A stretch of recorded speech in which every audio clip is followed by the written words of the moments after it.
Hello everyone, मैं Naveen Dable, lecturer CSE from government polytechnic college Jhalawar. तो आज का जो हमारा वीडियो है इसमें हम पढ़ेंगे CS 309 जावा टूल्स का एक टॉपिक स्विंग। और ये इसमें हम जैसे कि लास्ट वीडियो में हम डिस्कस कर रहे थे जे कॉम्बो बॉक्स के बारे में, तो उसी के बारे में हम थोड़ा आगे और डिस्कशन करेंगे आज की जे कॉम्बो बॉक्स में कैसे आइटम ऐड किए जाते हैं, कैसे डिलीट किए जाते हैं। उसके बाद हम आज के इस वीडियो में जे टेक्स्ट एरिया कैसे क्रिएट किया जाता है, टेक्स्ट एरिया क्या होता है, वो भी हम डिस्कस करेंगे आज के इस वीडियो में। तो अगर आपने पिछला वीडियो नहीं देखे हों तो आप वो देखें पहले, क्योंकि आपको पिछले वीडियो देखने के बाद ये वीडियो में समझ आएगा कि कैसे काम हो रहा है, जे कॉम्बो बॉक्स कैसे क्रिएट किए जाते हैं, कैसे सेलेक्ट किए जाते हैं, कैसे इसमें आइटम ऐड किए जाते हैं। तो आज का वीडियो शुरू करते हैं हम। जे कॉम्बो बॉक्स पे वापस डिस्कशन स्टार्ट करते हैं। तो adding the elements to combo box dynamically. अब adding the elements to combo box dynamically.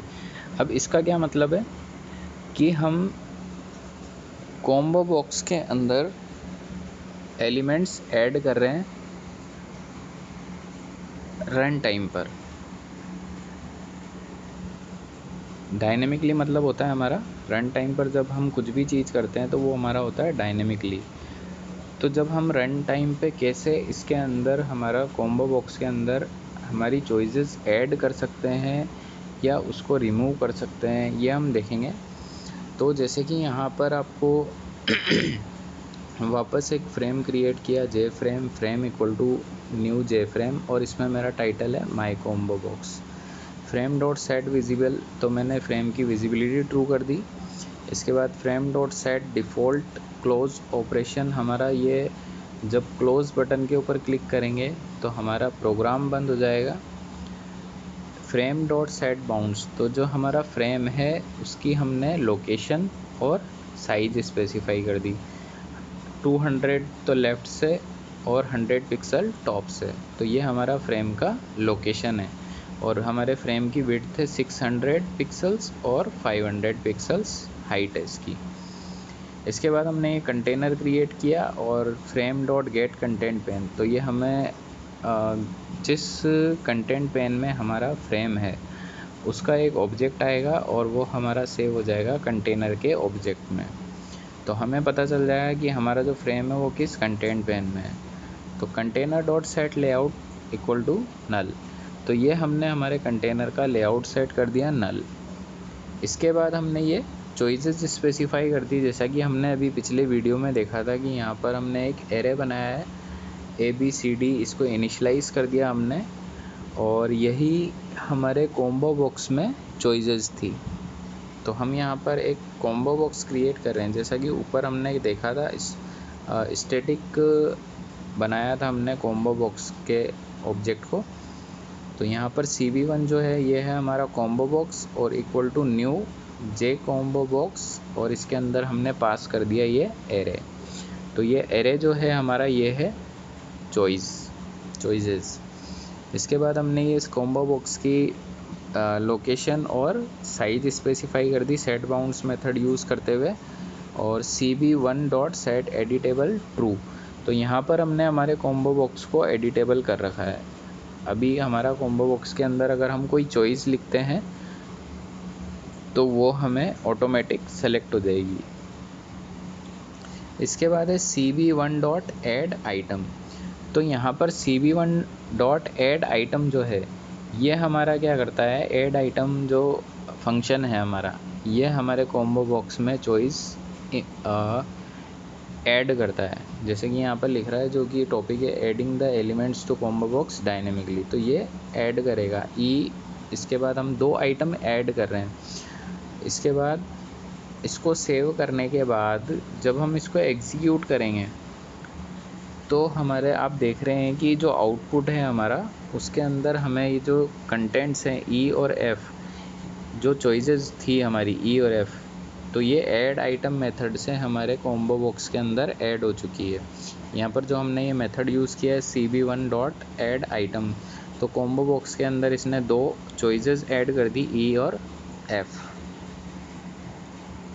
तो यहाँ पर ये हमारी चॉइसेस ऐड हो गई। आपको दिख रहे हैं कि पहले 4 ऑप्शन थे, अब यहाँ पर हमारे पास 6 ऑप्शन है।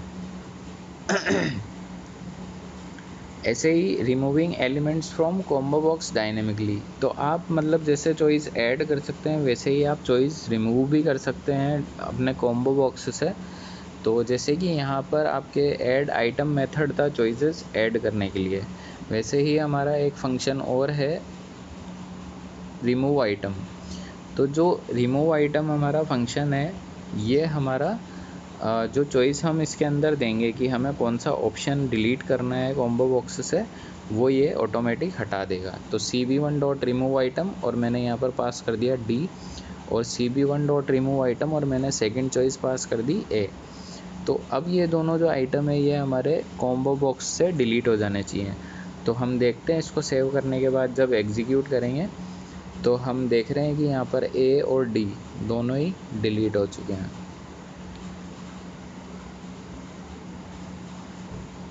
इसके बाद जो नेक्स्ट ये था हमारा, मतलब अभी तक जो हमने देखा था ये कॉम्बो बॉक्स में। तो कॉम्बो बॉक्स में हमने लास्ट वीडियो में बहुत सारी चीज़ें देखी थी कि कॉम्बो बॉक्स को कैसे एडिटेबल किया जाता है, उसमें कैसे हम चॉइस का इंडेक्स पता चलाते हैं कि कौन सा हमारा ऑप्शन सेलेक्ट हुआ है, और फिर उसके बाद हमने देखा था कि कौन सा आइटम सेलेक्ट हुआ है वो भी हमें पता चलता है। तो आज हमने देखा कि कॉम्बो बॉक्स के अंदर चॉइसेस कैसे ऐड की जाती है डायनेमिकली, और कैसे हम चॉइसेस रिमूव भी कर सकते हैं डायनेमिकली। तो ये हमारा था कॉम्बो बॉक्स टॉपिक ख़त्म यहाँ पर। इसके बाद जो नेक्स्ट टॉपिक है हमारा वो है जे टेक्स्ट एरिया। तो जे टेक्स्ट एरिया के बारे में हम डिस्कस करेंगे अब। तो जे टेक्स्ट एरिया होता क्या है, जैसे कि आप कहीं पे कोई फॉर्म अप्लाई करते हैं ऑनलाइन, तो उसके अंदर आपके पास एड्रेस वाला एक फील्ड होता है। तो एड्रेस के अंदर जैसे कि आपको एक बहुत बड़ा टेक्स्ट बॉक्स मिलता है जिसके अंदर आप 3 से 4 लाइनें आराम से लिख सकते हैं। तो उसी तरह का जो टेक्स्ट बॉक्स होता है उसको कहते हैं हम टेक्स्ट एरिया। तो हम वही देखेंगे आज के इस वीडियो में कि मतलब आगे कि स्विंग के अंदर हम टेक्स्ट एरिया कैसे क्रिएट करते हैं। तो स्टार्ट करते हैं creating a text area field. तो यहाँ पर जैसा कि हम देख रहे हैं ये ऊपर जो भी 6 लाइनें लिखी हुई है, J frame equal to new J frame my text area, तो ये हम देख चुके हैं कि एक फ्रेम क्रिएट होगा। फिर नेक्स्ट जो मेथड है सेट विजिबली, उसकी विजिबिलिटी ट्रू हुई। Set default close operation apply किया हमने फ्रेम के ऊपर। फिर फ्रेम की लोकेशन और साइज़ स्पेसिफाई की। उसके बाद हमने कंटेनर का एक ऑब्जेक्ट क्रिएट किया हुआ है और उसमें हमारा फ्रेम जो है किस कंटेंट पेन में, वो ऑब्जेक्ट हमारा CNTR में आ रहा है। और फिर इसके बाद हमने CNTR का लेआउट जो है वो नल सेट कर दिया है।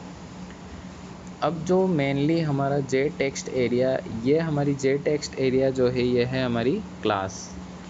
तो इसका हम बना रहे हैं एक object text area equal to new J text area. तो ये यहाँ पर जो जे टेक्स्ट एरिया ये हमारा कंस्ट्रक्टर कॉल होगा और हमारा एक टेक्स्ट एरिया ऑब्जेक्ट क्रिएट हो जाएगा।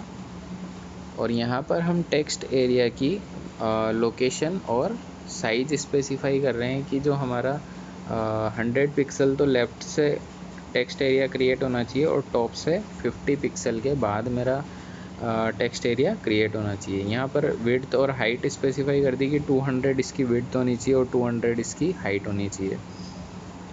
इसके बाद ये मैंने कंटेनर के अंदर मेरा टेक्स्ट एरिया ऐड कर दिया, क्योंकि हम देखते हैं कि कंपोनेंट जो होते हैं हमारे, तो ये सब ये जो भी हैं टेक्स्ट एरिया, जे कॉम्बो बॉक्स, जे टेक्स्ट फील्ड और लेबल और बटन्स, तो ये सब हमारे जो हैं चेक बॉक्स हो गया, ये सब है हमारे कंपोनेंट हैं और इनको हम कंटेनर के अंदर रखते हैं। तो कंटेनर के अंदर रखने के लिए हमें इन्हें कंटेनर में ऐड करना पड़ता है।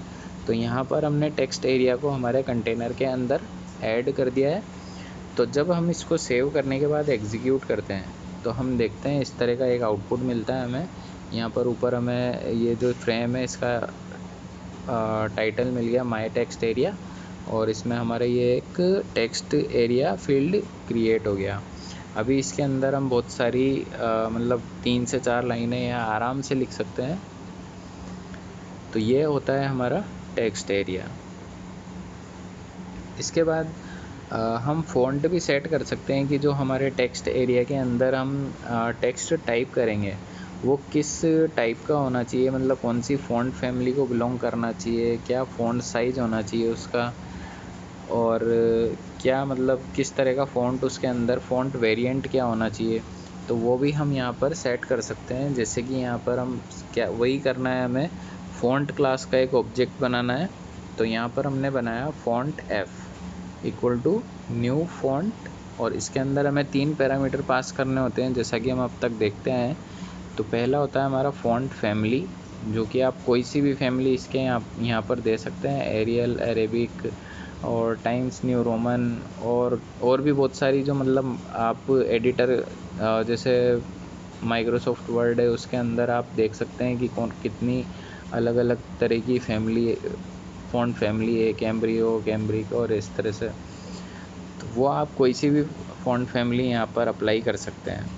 उसके बाद जो हमारा टेक्स्ट होता है प्लेन, बोल्ड, इटैलिक, तो वो यहाँ पर फ़ॉन्ट वेरिएंट आप अप्लाई कर सकते हैं। उसके बाद नेक्स्ट जो है ये है हमारा फ़ॉन्ट साइज़।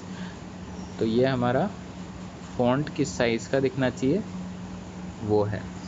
फिर text area dot set font, जो हमारा सेट फ़ॉन्ट मेथड है, ये हमारा करता है फ़ॉन्ट अप्लाई कर देता है उस टेक्स्ट एरिया के ऊपर अप्लाई कर देगा। तो इसके अंदर हमने एफ़ पास कर दिया जो कि हमारा फ़ॉन्ट क्लास का ऑब्जेक्ट है, और इसको जब हम सेव करने के बाद एग्जीक्यूट करेंगे तो हमें दिख रहा है इस तरह का आउटपुट। तो हमारा जो फ़ॉन्ट था वो सेट हो चुका है, हमारा जो टेक्स्ट एरिया था वो भी जनरेट हो चुका है, फ़ॉन्ट भी सेट हो चुका है। तो ये था हमारा टेक्स्ट एरिया फील्ड कैसे क्रिएट किया जाता है। तो आज के इस वीडियो में हमने देखा कि एक तो जे कॉम्बो बॉक्स के बारे में थोड़ा सा हमने थोड़ा सा फंक्शंस देखे थे, 2-3 फंक्शंस देखे थे कि उसके अंदर डायनेमिकली आइटम को कैसे ऐड किया जाता है, दूसरा कैसे उन आइटम्स को हम रिमूव भी कर सकते हैं डायनेमिकली, और उसके बाद हमने देखा कि जे कॉम्बो बॉक्स कैसे क्रिएट किए जाते हैं हमारे जे कॉम्बो बॉक्स क्या, जे टेक्स्ट एरिया कैसे क्रिएट किए जाते हैं, और इनके ऊपर फ़ॉन्ट कैसे अप्लाई किया जाता है। तो आज के इस वीडियो में इतना ही। Thank you.